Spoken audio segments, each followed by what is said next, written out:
Back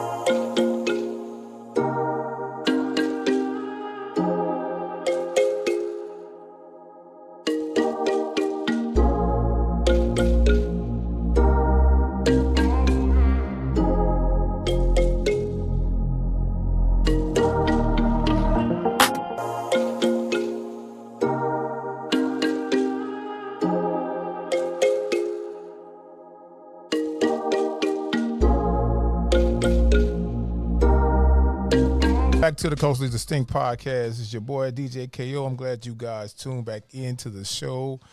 Today we got a special show for you guys. Before we get into the show, I thank you guys for sending me comments, concerns about the last show. We had a good one. We talked about suicide. I know this is one of those topics that a lot of people that don't talk about, but I'm glad we had that conversation last week, and I'm glad you guys had the questions that you want to ask me and ask the guests about certain situations that goes on in our community about suicide. So now, like I said, we have a special show today for you guys. We have two special guests on the show today that I think they're going to help you out. We're going to talk about entrepreneurship. We're going to talk about business. We're going to talk about some books that they brought up here today. Everybody, I'd like to welcome to the show first. To my left, I got Donnie P. All right, Donnie P, what's going on, brother? How you doing? Doing good, right? Adam. It's a pleasure to be here, my friend. Appreciate it. Thank you for coming. And to my far left, I got my man, Dr. Hilton Lasalle. All right. Hey. So I got to give a disclaimer first. I got to give a disclaimer to everybody.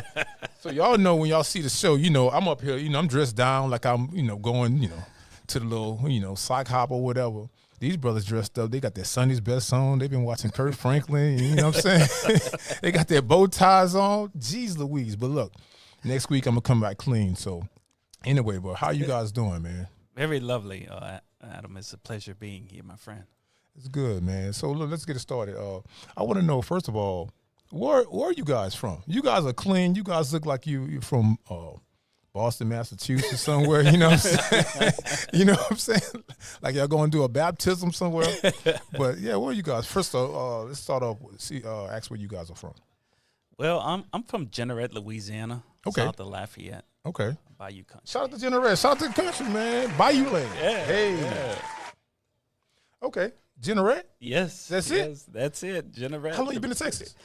I've been in Texas for about 20 years right now, man. Oh, you're not from Jeanerette no more, man. No. You're a Texan now. No. I'm not a Houstonian. I'm from Louisiana. Damn, man. That's country. Those who don't know about Jeanerette, that's that's down Highway 90, right? Yeah, Highway 90. Going south. South. Past Donaldsonville? It's past New Iberia. Go south Lafayette. Off I-10, you take that right, keep straight on down. Okay, it just stop. Straight on stop. down. Down there by them cages. Down there by them cages. So, Doc, where you from? I'm from the city, man. Hey, shout out to the New Orleans, Louisiana. You know what it is. Morero, West Bank. There it is. Don't make me play cruising down the street real slow. Yeah. Okay, that's dope. So, all right, we got Louisiana in the house. That's dope, man. So, how long you been in Texas? Oh, man, back and forth. So I came out here in the 90s, okay, back to Louisiana, and then came back after Katrina. So okay, yeah, so you've been here past 20 years. I love Third Ward, bro. Oh, yeah, well, yeah. But Third Ward kind of reminds you of New Orleans to a degree. Not Third Ward New Orleans, Third Ward Texas. So that's dope. That's dope. So I want to get started. Donnie, so you have a dispensary. Yes, sir. So for those who are listening, when I say dispensary, yes, I mean weed. Weed dispensary. Yeah. A lot of brothers, a lot of people in this industry, they don't look like us that have a dispensary. So first of all, how did you even get a dispensary? Get into that business? Well, me and my brother discussed. We was doing long-term care. Okay. Taking care of the elderly for a long time, and we done it for like 10 years. And one of our friends came to us like, man, why don't y'all put in a proposal and try to get y'all a cannabis, a weed dispensary, like to see. Mm-hmm. And me and him sat on the phone. I'll never forget it, man. Saying, look, we ain't got nothing to lose. We wanted to get out the long-term care business at the time. Even though we love the elderly, I love the elderly, taking care of them inside their home. Okay. And it's like, man, just put the proposal together. Let's do it. Let's go. We ain't got nothing to lose. So in business, I'm that type of entrepreneur. Go ahead and get it. What you got to lose? Right. So after that, man, we done it. So it was a very competitive process. I bet it was. Because I'm thinking about it. Look, so just all right. So when you talk about your average drug dealer, right? Well, I'm gonna say drug dummy, weed dealer, but legally, right? Legally, weed dealer. That's complicated in itself. Breaking it down, cutting it up, breaking it down, distributing it, right? Reeing up and doing that again. But as far as the business of it, how does a person get into the business of it? Like the actual business. Like if I say I'm gonna start a weed dispensary, I don't know the first step of that. Like, so how did y'all even get into that? We didn't know anything about the cannabis industry at the time. Okay. But all we know, it was a lot of money involved in the industry, dealing with states like Colorado, California. Right. It was becoming legal in those states. And like, man, we wanted to make more money than what we was making before, because I was a millionaire, lost it, millionaire again. Okay. So that's that type of background I have. I need $5, man. I'm just saying I need $5, man. So we got the proposal, man, got the guidelines through the pharmaceutical board, the pharmacy board of the state of Louisiana, put out guidelines for everybody to abide by. So once we got the guidelines, we had to look for a pharmacist. And we was like, man, anybody know any pharmacists, man? So that's a story in itself, how we came to get a pharmacist. My next book going to describe how we got it, and I'm going to go in depth more. But we ran across a good guy, man, a black gentleman, been in pharmacy in Opelousas, Louisiana for a very long time. Okay. So we had to go submit our proposal, our bids, and you had to have money, first of all. Right.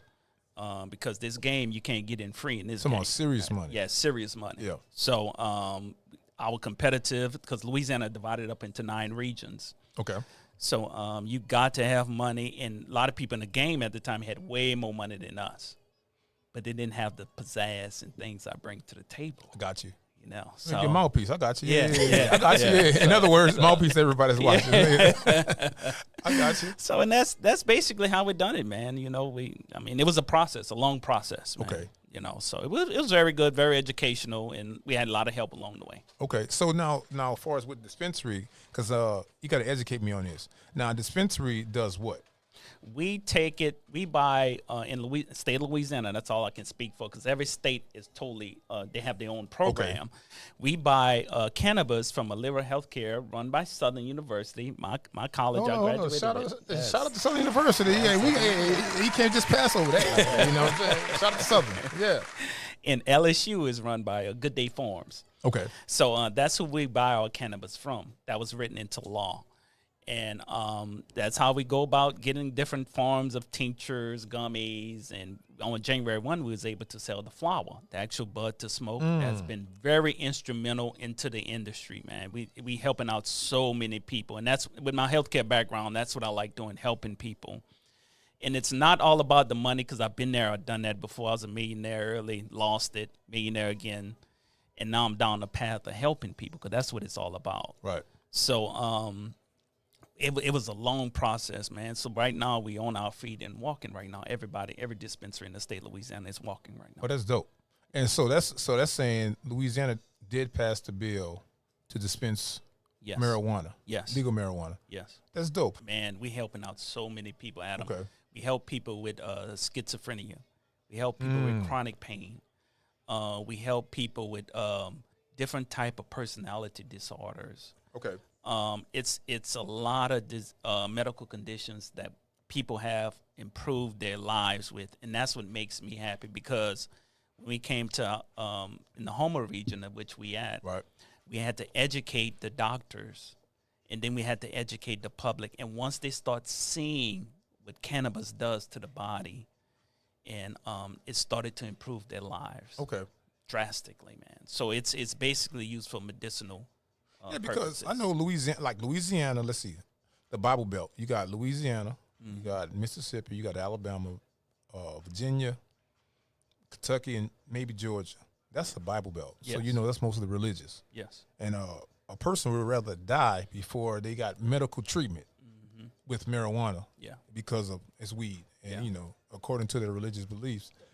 So my question, and you probably can answer this or you probably can't. I want to know like the response that you got from the people for as not the people actual taking the product for as the leadership.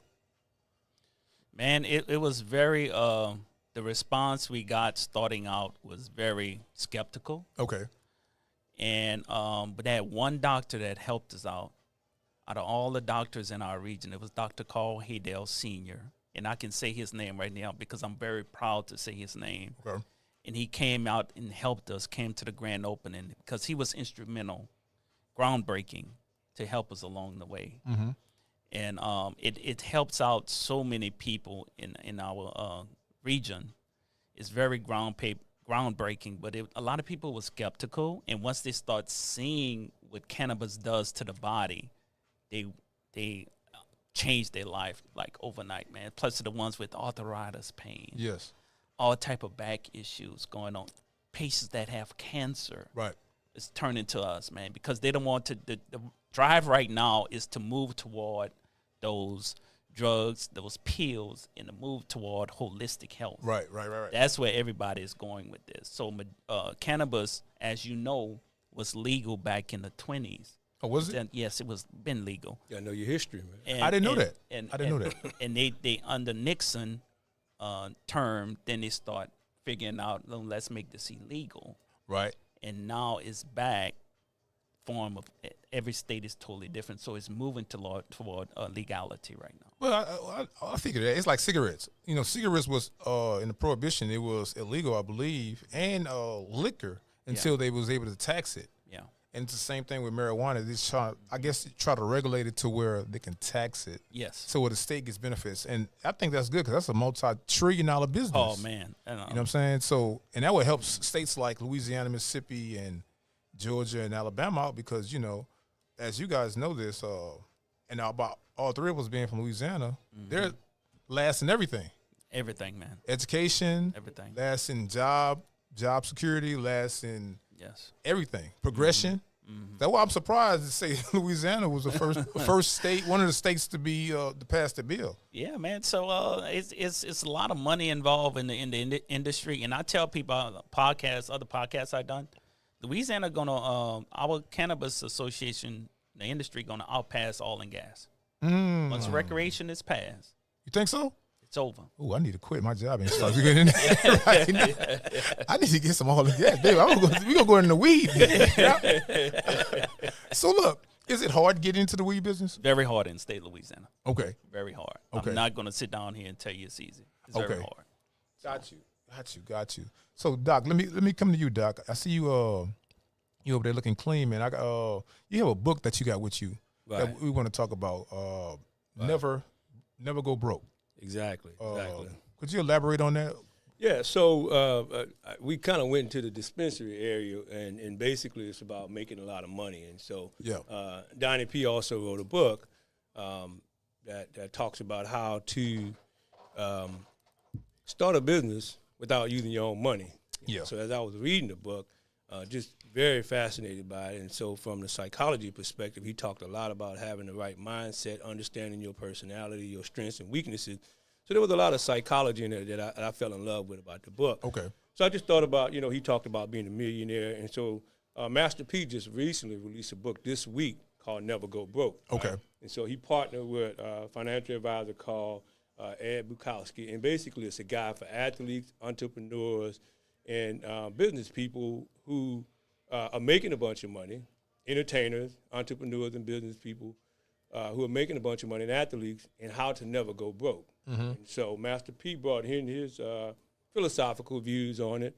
There's an investment guide, and it just shows you how to make your money work for you. So it's a book that's just fresh off the press on Amazon right now. You can get an e-version, and you can also get a printed copy as well. Okay. So a lot of great philosophies and just listening to Donnie tell his story about being a millionaire and losing and being a millionaire again, and watching your podcast and seeing all the successful people coming on and just thinking, okay, what happens when you get this money? And so after reading the book and just kind of having casual conversation with people. They're like, well, I'm going to do this with my money, and I'm going to do this. And then I'm reading the book, and I'm like, you might want to kind of read this book and think about some other ways to never go broke. You know, we easily think about, okay, well, I'm going to open up a business, but how long do an athlete play ball in a different sport? Well, say NFL average, what, 2-3 years. So what happens after that? How long do restaurants stay open? Not long. Right. How many other businesses stay open? So you can't completely rely on a business carrying you for the rest of your life. But some of these principles in this book show you how to go about doing it. I'd never go broke. So definitely want to introduce that to the public. But I'm gonna get into that. I want to get into that after Donnie. You have a book also here, How to Catch a Mouse with No Cheese, which also implies about business. Business, yeah, starting off in business. So I want to ask that question, and both of you guys, anybody could really answer the question. As far as with business, we know during the pandemic, that was the first time. Actually, you know what? I think this is the first time ever. This is since I've been alive, where the government gave us money to access our dream. Right? I remember I was hearing a politician say, well, I started my business about my dad giving me $1 million loan. Right? Everybody don't have that opportunity, but during the pandemic, everybody was getting this PPP. Right? Yes. Now, of course, some people was abusing and some people wasn't, but some people really had a dream and they used that money to go towards their dream. Right? So, well, Donnie, let me take this one. Go ahead. Donnie shared the book with me probably a year and a half ago, and I didn't read it, and I feel so bad. Okay. I feel horrible. But, like you said, the pandemic gave me an opportunity to read it, and when I read it, I was just blown away because I've had several failed businesses. Okay. And I thought about it. I'm like, if I had this book in my hand, I would have made a whole bunch of different decisions, some better decisions. I would have been more effective. Not guaranteed that I would have been successful. Just effective. But Donnie is pretty much given the blueprint in his business. And me having a psychology background, and it's all applicable. It's things you can apply. It's like, okay, here's your business plan. Here are the people you need to surround yourself around. But what I love and what I fell in love with most about the book, in addition to the application side of it, was the psychology side of it. You got to assess yourself and see, am I built for this? Okay. And if I'm not built for this, what you mean? In other words, you gotta sweep the floors, you gotta take out the trash. I got you. You gotta do the accounting, you gotta do the marketing, you gotta do all of those things. So you have to be honest. And in some of the business ventures that I've had, they weren't successful because I wasn't built for that. So I had to identify my lane and be great at my lane. And it doesn't mean that that I failed, but I got a lot of lessons out of that. And I had a friend of mine who got an executive MBA from Rice University, and he said, I paid $120,000 for my education, and you got the actual experience. Right. Your failures taught you. And so when I reflected back on Donnie's book, I was just blown away how much he shared, how much he gave. But the psychology side of it, you really have to think about, am I built for this? And if you are, what are your strengths? What are your weaknesses? And as he so elegantly said it, you got to surround yourself around the people who have the skill sets that you don't have. Okay, that makes sense. In your network. But you got to be honest with yourself. And so it's a lot of pride. I know there were things that I didn't know how to do, but I was uncomfortable with asking people because they just saw me as this business person. So the psychology of it is real, Donnie, and I think, with the application of it and the psychology, it's a blueprint for any young entrepreneur, anybody that's kind of like in that middle area of trying to figure it out. Yeah, trying to figure it out. This book is ideal, so definitely take a look at it. So, Donnie, let me ask you this: we're gonna stay on the book. So, what are some principles in the book that? Because I know you're not gonna, you can't recite the whole book, but No. but in a nutshell, when you read this book, what is there to look forward to? First of all, when I wrote the book, I say, well, what's the first principle that I started with? Because I didn't have no money, period. What I had was ambition and drive. Okay. And I had the repo man on my back. We get my car. That's ambition right there. That's a lot of ambition. So the first thing I talked about, what I had was faith in the Creator. Okay. You know, so you got to have faith in anything you do. And then once faith is done, then I start with truth. You got to be truthful to yourself. And once you're truthful to yourself, like the good professor was saying, then you can assess what situation you want to go into, because entrepreneurship is not easy. It's very hard. It's one of the hardest things you ever going to do in life. And you got to be built for that. Like I tell people, a lot of entrepreneurs are born and not made. That's right. I was born to do this. Okay. So, and a lot of other, because I had 5 principles that I talked about in my book. And giving back was the last principle I talked about. Service. And service to other people. Okay. And helping out your fellow mankind in achieving their goals, because that's where satisfaction comes from with me. I can't speak for no one else.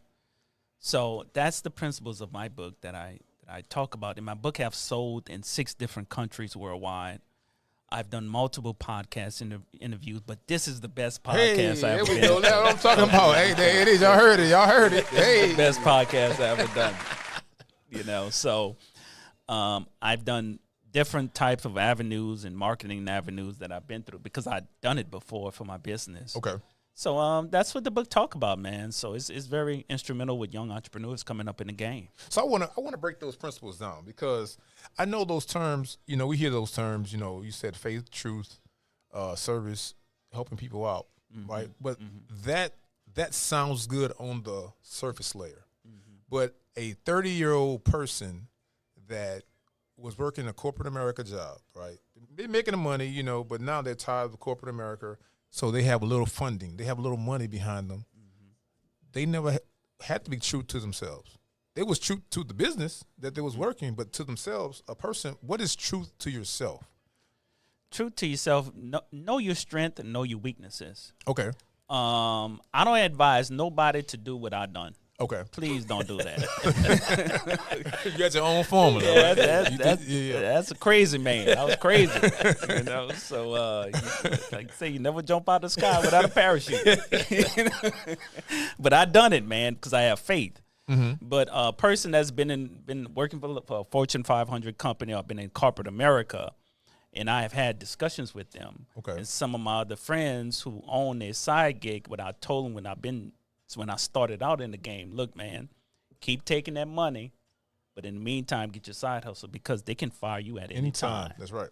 So be prepared to have your money and your game all established. And I'm very proud of myself saying that I've been instrumental in helping them plant the seed, because that's what I'm all about. Once the seed is planted, then that seed can grow into a flower. Yeah.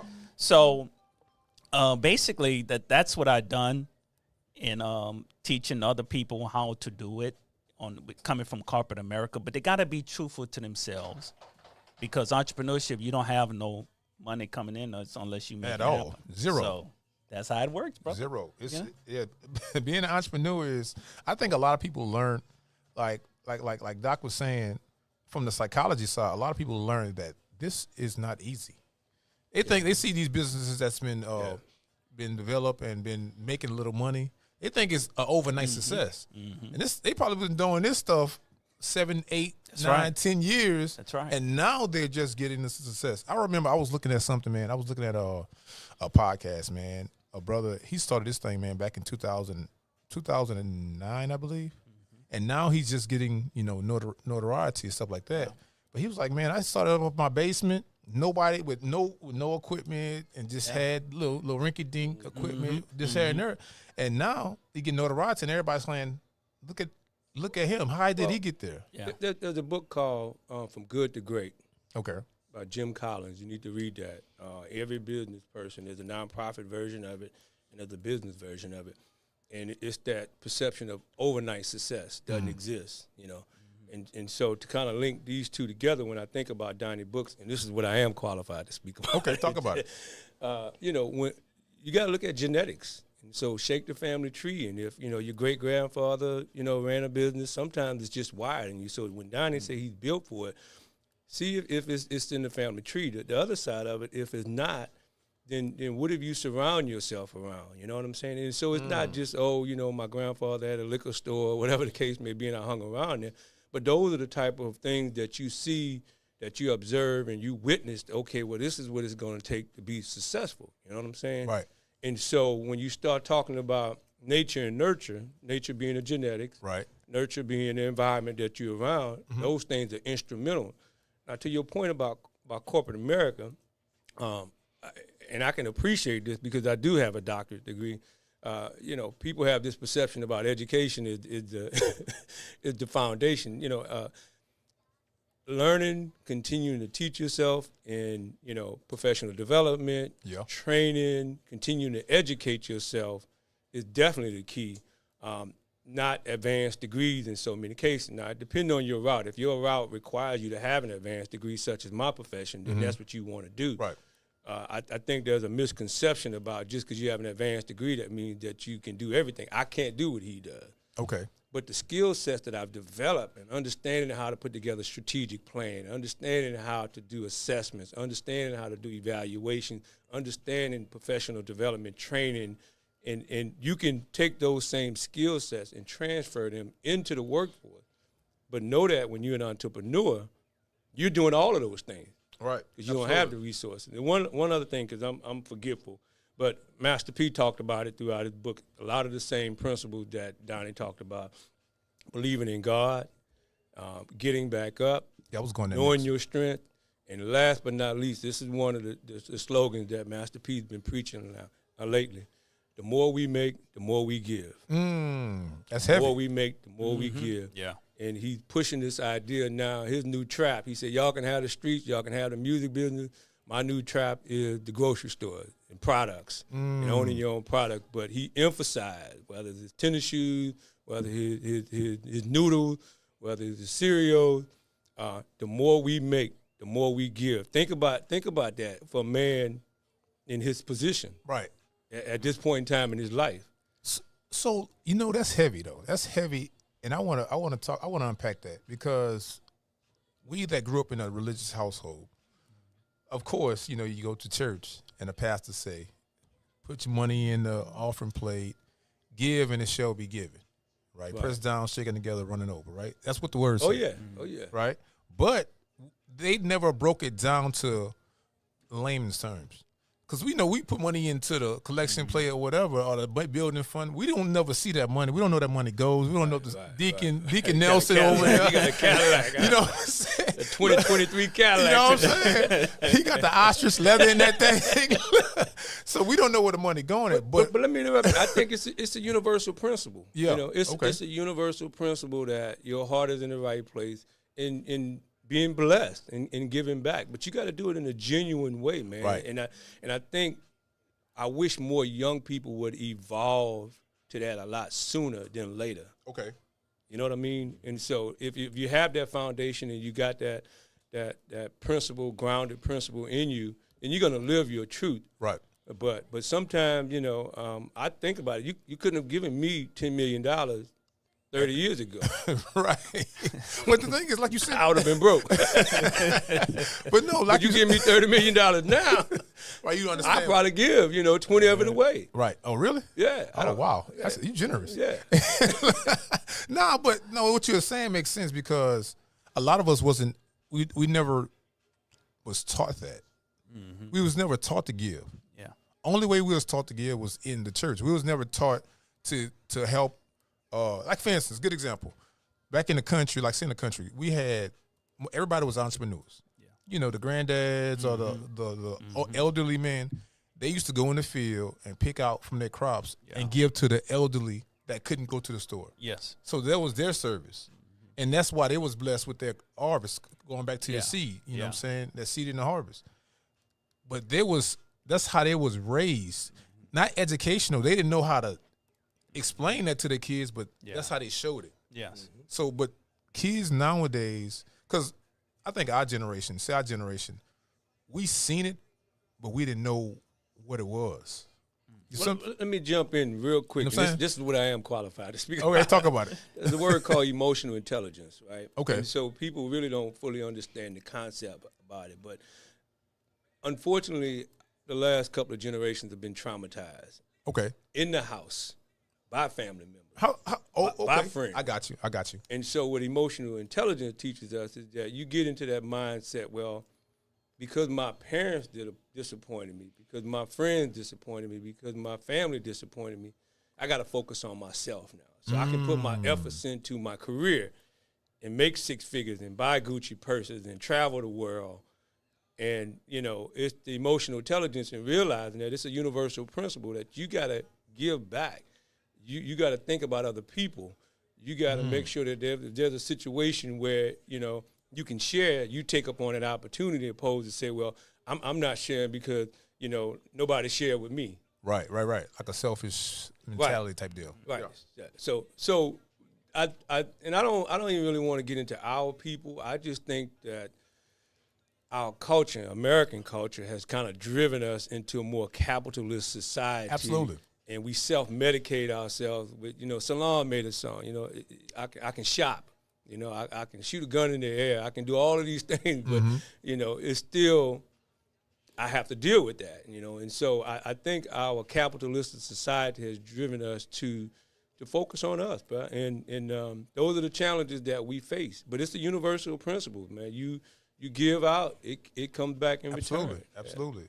And then I think, me personally, when you give, you feel much better. Yes.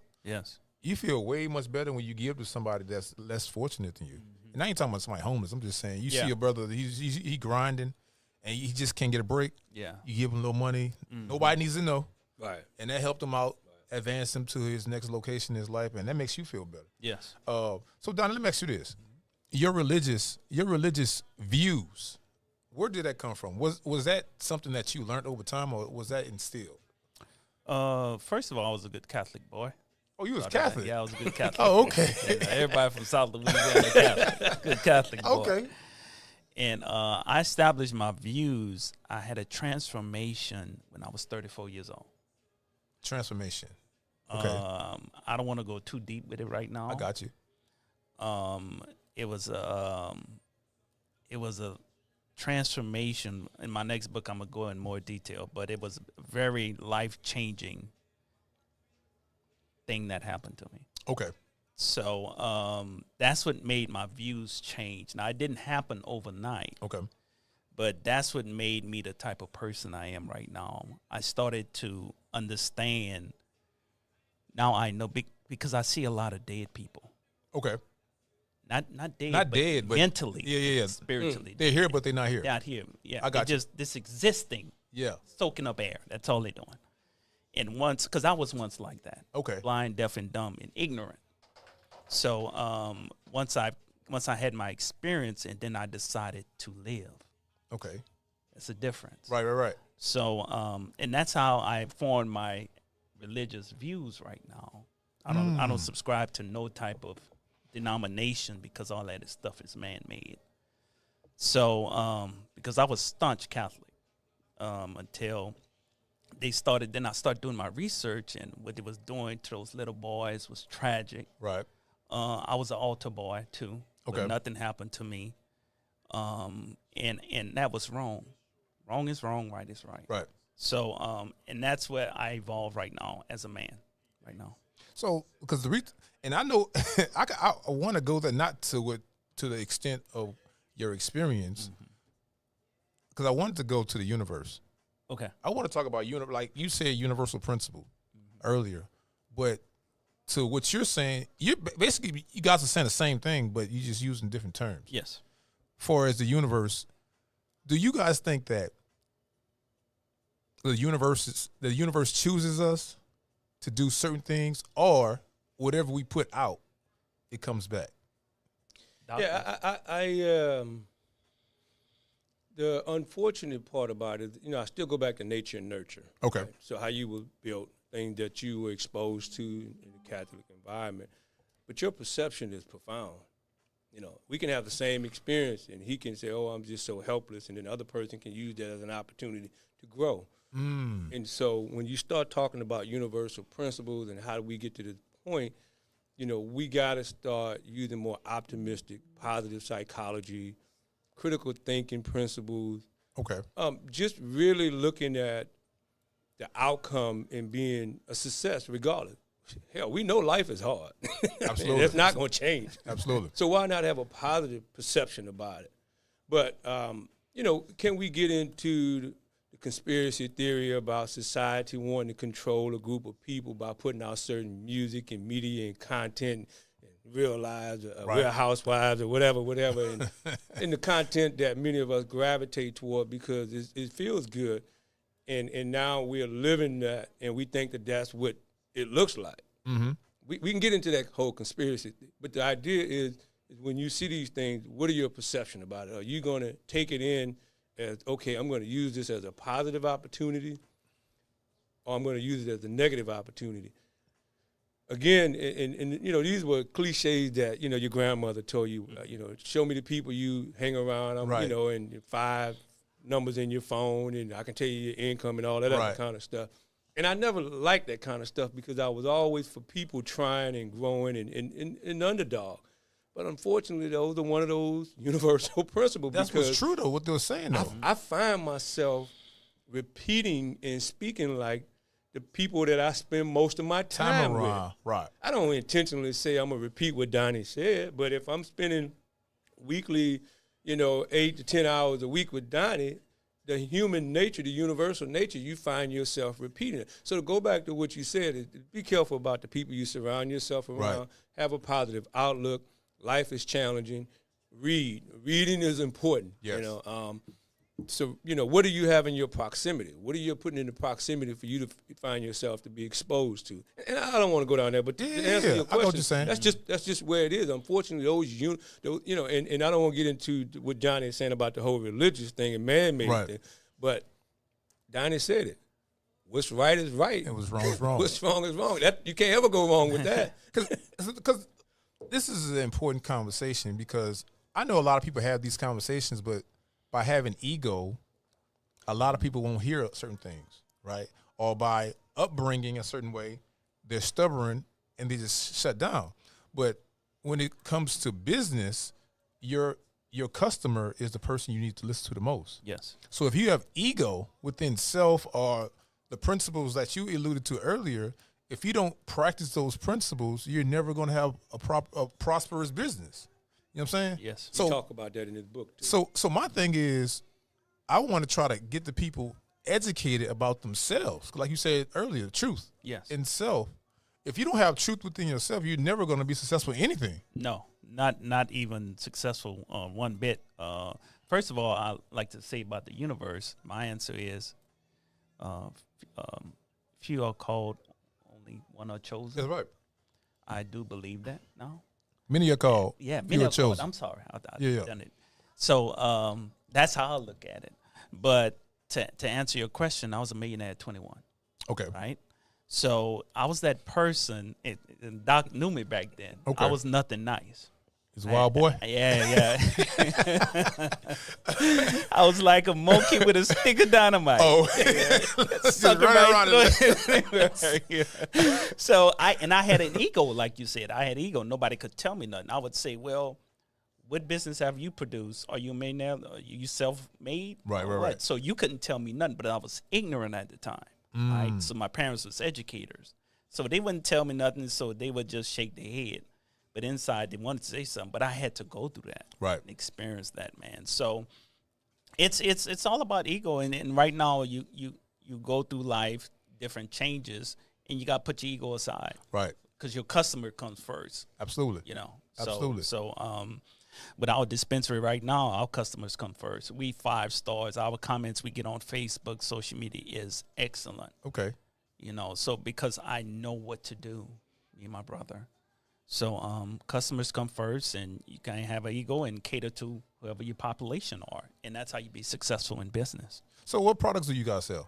We sell gummies, we sell inhalers, we sell lotions, we sell tincture bottles with which you can put underneath your tongue for a lot of cancer patients, and also we sell a flower. Man, flower has been a tremendous count. Let me put it to you in this perspective. We started off throughout the years, because it's been about 3-4 years, man. I went without a check, right? Okay. So we started off with about 300 clients, and when it passed the flower bill on January 1, we up to 2,000 clients.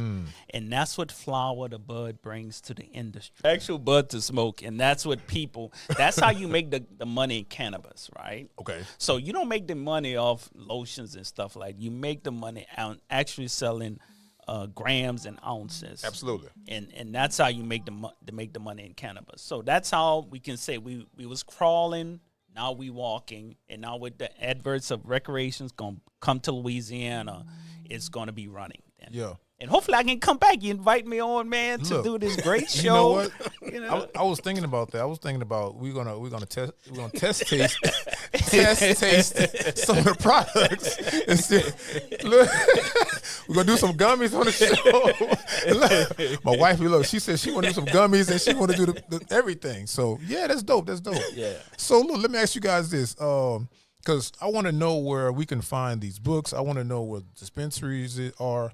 I want to know what we can find. Where can we find the product?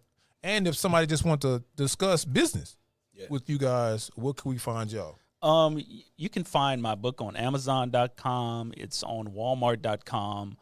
My book on Smashwords.com. If you Google my name or Google my book, How to Catch a Mouse with No Cheese, you find all different avenues to purchase my book. Now, if you want an autographed copy of my book, all you have to do is message me at Donnie P Official on my IG page, and I'll send you out a book. Matter of fact, I'm giving out 10 books. Okay.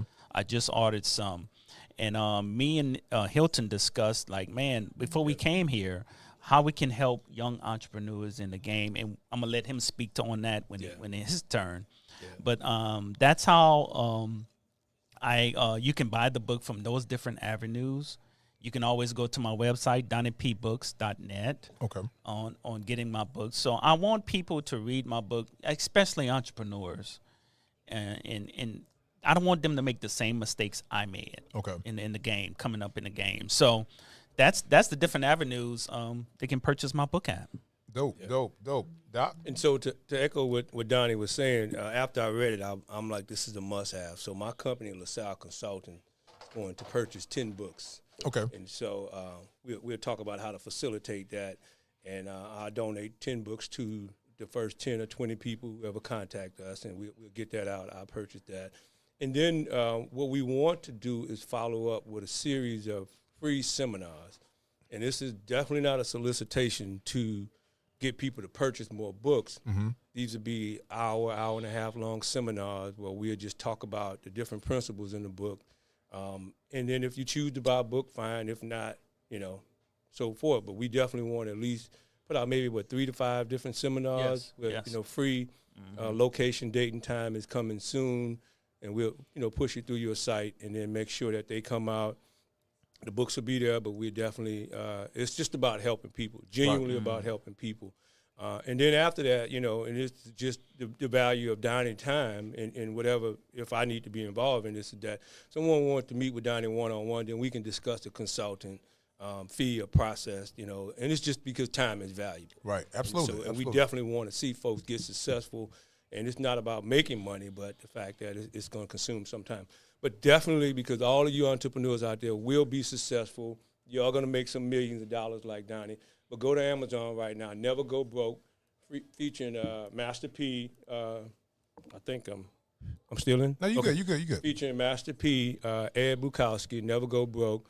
And this is a guide. It's an investment guide for entrepreneurs, entertainers, and athletes to teach you how to never go broke. Again, an athlete's life expectancy in the field has a limit. Your businesses have limits. These are other ways to invest so that you'll never go broke again. That's dope. So you hear that? You know what time it is. So I'm gonna give y'all a nugget before we get out of here. For as with when you talking about the consulting thing, Master P said this. He said when he got his money from his grandfather before he started No Limit, he said he got that check. He said, now what I'm gonna do with the check? He said he made a decision. He said it was a lawyer that had the game at the time. It was Michael Jackson's lawyer. And the lawyer charged $25,000 just for information. He said if he would have never went to that lawyer, he would never be Master P. Wow. He gave him one piece of information, and that's how he started the distribute company with No Limit. Because he had the CDs that he made, but he didn't know how to distribute them to the world. Yeah. So he made a deal with Universal, a distribution deal, and that's how he became Master P. Like no other. But that's the key of information. We need to learn how to start paying for information, right? Because information is key. Yeah. So, but I'm gonna leave y'all with that, guys. I'm gonna purchase some books. Hope you guys purchase some books. Make sure you guys hit these two up. Instagram one more time. I mean, social media one more time. You can find me on IG at Donnie P Official, on LinkedIn Donnie P, or either on Facebook Arthur Donnie. Okay, and again, we're on Amazon. Never Go Broke, Ed Bukowski featuring Master P. There it is. And y'all already know what it is, Culturally Distinct. Make sure you guys hit me up like you always have. This is your boy. I love you guys. I appreciate you guys for tuning in. I appreciate you guys for coming on the show. Absolutely. It's a pleasure. Look, thank you, man. And I'm going to see you guys later on. I love you guys. Peace out.